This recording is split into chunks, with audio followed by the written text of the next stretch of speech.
خبروں کے آغاز میں سب سے پہلے آپ کو بتاتے چلیں کہ وزیر اعظم شہباز شریف نے سویڈن میں قرآن پاک کی بے حرمتی کے گھناؤنے فعل کی شدید مذمت کی ہے۔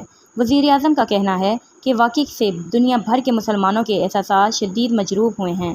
دائیں بازو کے انتہا پسندوں کے گھناؤنے فعل کی جتنی بھی مذمت کی جائے کم ہے۔ آزادی اظہار کا لبادہ مسلمانوں کے مذہبی جذبات مجروح کرنے کے لیے استعمال بالکل بھی نہیں کیا جائے گا۔ یہ فعل ناقابل قبول ہے۔ پاکستان نے سویڈن میں قرآن پاک کی بے حرمتی کے گھناؤنے فعل پر سویڈن حکمرانوں کو اپنی تشدید سے آگاہ کر لیا۔ عالمی برادری سے اسلاموفوبیا کے خلاف مل کر جدوجہد کرنے کا مطالبہ بھی کیا گیا۔ ترجمان دفتر خارجہ کا کہنا ہے کہ بیہودہ اشتعال انگیز فعل اسلاموفوبیا پر مبنی ہیں۔ واقعے سے کروڑوں مسلمانوں کے مذہبی جذبات کو ٹھیس پہنچی ہے۔ ایسی بیہودہ کارروائیوں کا آزادی اظہار سے کوئی تعلق نہیں بنتا۔